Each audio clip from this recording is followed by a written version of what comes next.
Buenas tardes a todos y a todas. Les agradezco profundamente el que hayan venido a acompañarnos en este relanzamiento de aquella unidad, y agradezco mucho también a los panelistas, fundamentalmente, en realidad, que han tenido tantos conceptos elogiosos para mí y para los que trabajaban conmigo en la unidad. Y también agradezco fundamentalmente a la Procuradora el gesto de confianza, la renovación de la confianza. Y no digo en mí, porque en verdad sería injusto decir que esa unidad dependía de mí. En rigor éramos una cuadriga romana que estábamos todos comprometidos en una lucha incansable por la vigencia de los derechos humanos. Obviamente el escenario no era fácil, pero de todos modos, como dije ayer en la plaza, decía que en definitiva somos conscientes de que este tipo de derroteros no tiene un día de... Como decía Cervantes, el camino es mejor que la posada, y esto es un camino simplemente. Y esta creación de la Procuraduría, creo que también vale hacer una referencia breve a la característica de esta gestión de la doctora, que yo creo que obviamente cuando se creó la Procubin me quedé con las ganas de decir algo, no tuve la oportunidad, lo voy a aprovechar ahora. Creo que en verdad esta característica de la gestión, de incluir en la agenda enfáticamente la cuestión de los derechos humanos, se coronó básicamente como, y diría como un testimonio muy fuerte, un mensaje muy fuerte, como fue la Procuraduría de Violencia Institucional. Yo creo que esa es una de las grandes asignaturas pendientes. Yo coincido con Mempo, que yo creo que la democracia nos debimos un debate profundo sobre esta cuestión de la violencia institucional, a la que luego voy a hacer algunas referencias, luego con respecto a la Procubin, con esas ganas que me quedó atragantada en aquella oportunidad.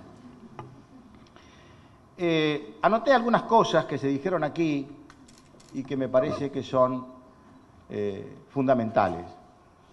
Se habló de la víctima, se habló de la injusticia, de la justicia. También quiero hacer algún tipo de aclaración del por qué la ESMA también, ¿no? ¿Por qué la ex-ESMA? ¿Qué significa hacerlo aquí? Creo que... Y aquí viene la cuestión de la víctima que hacía alusión a Ángela Ledesma.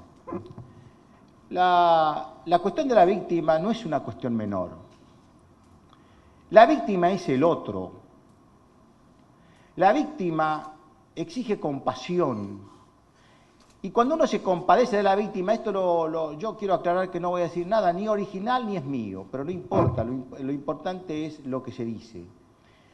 Detrás de una víctima hay una historia, hay un otro, y ese otro es el que provoca en aquel que se compadece. Cuando alguien se compadece no es un hecho emocional. La compasión es hacerse cargo del dolor del otro, y es ahí cuando alguien que se compadece se convierte en un verdadero sujeto moral. Este es el tremendo, la inmensidad de lo que significa avanzar hacia una vigencia de los derechos humanos, internalizar lo que significa el otro.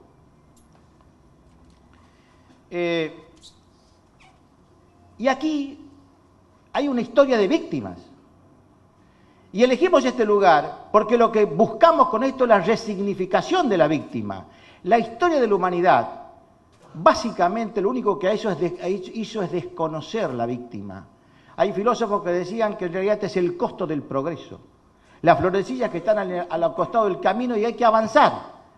Y yo recuerdo que leyendo esta idea filosófica de qué significa el costo del progreso, recuerdo que cuando yo quiero aclarar que antes de estar en la unidad fui el fiscal de la causa por las masacres de Margarita Belén.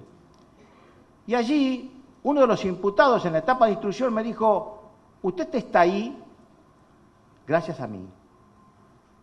Es decir, lo que en ese momento se pensaba que era el progreso, si nosotros estamos viviendo etapas de democracia, de libertades, a costa de aquellos que murieron, de aquellos que sacrificaron.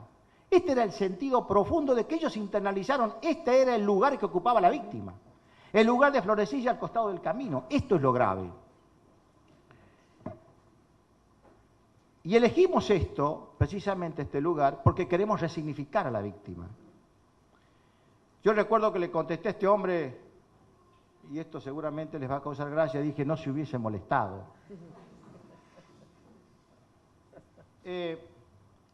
Claro, nosotros estamos aquí también, y elegimos este lugar. ¿Qué quiero decir con resignificar la víctima? Es fundamental, es un imperativo de la memoria, porque lo peor que nos puede pasar es que la memoria olvide a las víctimas. Yo creo que hay un deber de memoria. Decía Walter Benjamin que hay dos muertes. Hay una muerte física y está la otra muerte, la hermenéutica, aquella muerte donde el criminal se esfuerza por banalizarla, por quitarle importancia. Esa muerte es la que hace y la que motivó que nosotros elijamos este lugar. Luchar contra esa muerte hermenéutica que pretenden la estrategia de impunidad, porque no es casual esto viene todo enlazado. La estrategia de impunidad no es simplemente la resistencia de un juez a avanzar en la investigación. Esa forma parte de una maquinaria mucho más compleja y mucho más sofisticada. Yo creo que lo que buscamos desde este nuevo desafío, nosotros lo que hemos venido aquí, y en esto coincido, lo dijo la procuradora, hemos venido a ratificar un compromiso, a renovar nuestros deseos también. Porque nosotros, como decía, no teníamos un día D. Y afortunadamente no tuvimos un día D, porque como decía, tendríamos, quizás, si hubiésemos logrado, si cada logro hubiese significado un destino, estaríamos sin renovar nuestros deseos y nuestras necesidades. Como decía algún poeta, el zángano afortunado que se muere en el vuelo nupcial. Nosotros buscamos proyectar esto como un objetivo, como un compromiso permanente, inextinguible, porque tenemos que luchar para mantener vigente el verbo derechos humanos, que tanto ruido hace en el sistema. No hay nada que le moleste tanto al sistema que la voz derechos humanos. Porque el estrépito que causa la voz derechos humanos atraviesa a todo el sistema, lo interpela desde las entrañas mismas. Este es el tema central y por eso la renovación del compromiso. Yo, claro, también se dijo justicia e injusticia, otros vocablos que en el mundo del derecho con tanta ligereza hablamos. Y decía, la injusticia se la puede asimilar como un hecho casi natural. Y en realidad un filósofo dijo, no es un hecho natural. Tiene causas, somos nosotros responsables de la justicia.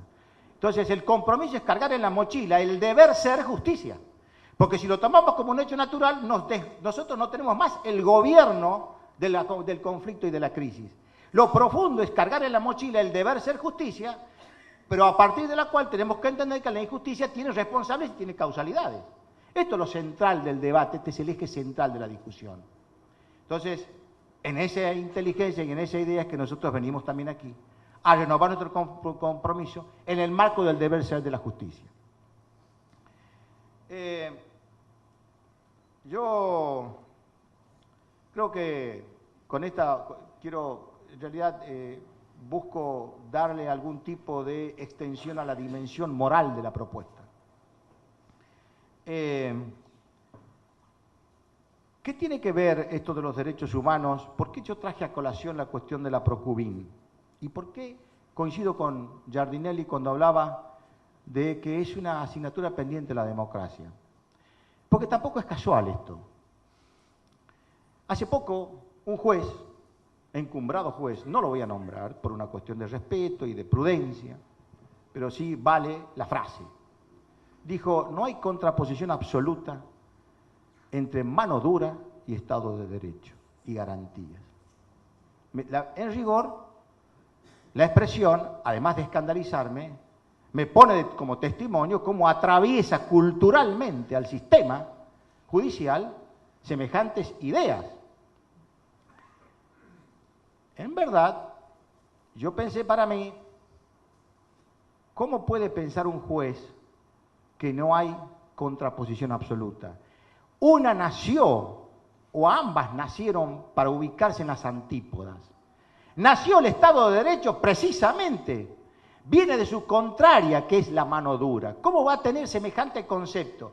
Y en ese concepto anida toda una idea de cómo se construye el sistema y el poder judicial. El problema es qué rol cumple en un Estado de Derecho. Por eso también tiene que ver la cuestión de la justicia legítima. Cuando yo digo esto, estoy hablando de que el rol que debe cumplir en el Estado de Derecho un poder judicial es precisamente limitarlo al Estado policial, a ese Estado violento. Yo creo que la cuestión es central. ¿En qué termina esa expresión? En verdad, termina prestigiándose la violencia. Adquiere prestigio la violencia. Porque la estamos entronizando como fuente de soluciones. Apelemos a la violencia como herramienta para controlar un sistema. Y esa forma de prestigiar la violencia es lo que hace que aún hoy tengamos la necesidad de, desde el compromiso con la vigencia de los derechos humanos, de crear instrumentos al servicio de ese interés supremo que no es otro que la vigencia de los derechos humanos. Por eso yo quería hacer alguna alusión a la característica de la gestión y a esto de la Procubin como quizás la gran asignatura pendiente. Nos faltaba un instrumento que realmente pusiera de manifiesto y pusiera en el centro la discusión esta cuestión de violación de derechos humanos, de conflicto en curso. Porque no solamente que pasó, sino que sigue pasando. Este es otro problema central, grave, del compromiso de la asignatura pendiente de la democracia. Decía que, bueno, o sea, aquí anoté otras cosas también. Hablaba recién la procuradora de la cómo pretendieron deslegitimar a aquellos fiscales. Afortunadamente se leyó los nombres de todos aquellos que hicieron posible también la realidad de este avance en materia de juzgamiento de los peores crímenes. Y en verdad, también debo decir, como lo hemos dicho siempre con Parenti, es mucho lo que falta por hacer. Nos puso en la mochila hoy algo que seguramente va a potenciar las dificultades que teníamos, que no es otra que enfrentar a las estructuras que operan por la vigencia de la impunidad. Los grupos económicos, Jujuy es un claro ejemplo. La pata civil son las estructuras del propio Poder Judicial, en cuyas entrañas, en los pliegues y repliegues del poder, era el último cepo donde se escondía la impunidad. Pensábamos que en el 2003, con la política del gobierno de Kirchner, habíamos quedado libres de obstáculos, y nos faltaba el último, quizás el más complicado de todos, era a dónde íbamos a ir con nuestros reclamos. Las estructuras del sistema judicial estuvieron muy lejos del reclamo de la sociedad, del clamor de la sociedad y muy lejos de la expectativa de la sociedad. No estuvieron a la altura de los tiempos históricos, estuvieron todavía atenazados en la nostalgia de un Estado violento, terrorista, del Estado clandestino. Yo creo que es cierto, es mucho lo que nos falta por hacer. La historia de esta causa es una historia absolutamente de lucha permanente. Vea, hay un tema que a mí me preocupa mucho. Cuando uno habla del desaparecido, nosotros nos resistimos siempre a mirar expedientes judiciales. El expediente judicial es una cantidad de fojas, yo lo decía anoche, cuya el operador judicial mira el expediente en dimensión caligráfica. Lo que tenemos que aprender es a mirar el expediente desde el fondo, de lo que hay adentro, desde el dolor que a veces se encierra, desde la tragedia que a veces sintetiza. Obviamente no lo vamos a lograr, la justicia, la muerte es irreparable. El trauma de la víctima que sobrevivió también es irreparable, pero tenemos un deber de memoria.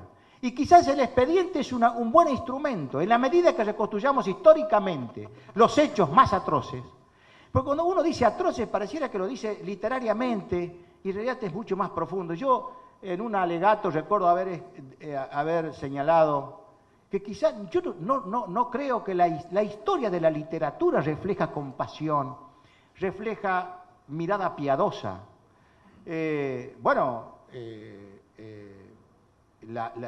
Aprovechando que está un escritor, en la Ilíada, el último canto termina en el clamor de Héctor pidiéndole a Aquiles vencedor la entrega del cadáver de su hijo. Esta es, y aquí estamos hablando de los desaparecidos, no nos entregaron los cadáveres. Cada desaparecido es parte de la estrategia de la crueldad, se muere todos los días. No se muere una sola vez, el desaparecido muere todos los días. El torturado también se tortura todos los días, porque convive con ese recuerdo. Yo creo que tenemos un deber moral inexcusable de realmente hacernos carne y hacernos cargo de ese dolor para convertirnos en sujetos morales. Yo creo que voy a recordar una frase de Reyes Mate que decía, el olvido a veces tiene cara o se deforma, o el desconocimiento es ignorancia, pero la banalización de lo que pasó es injusticia. Gracias.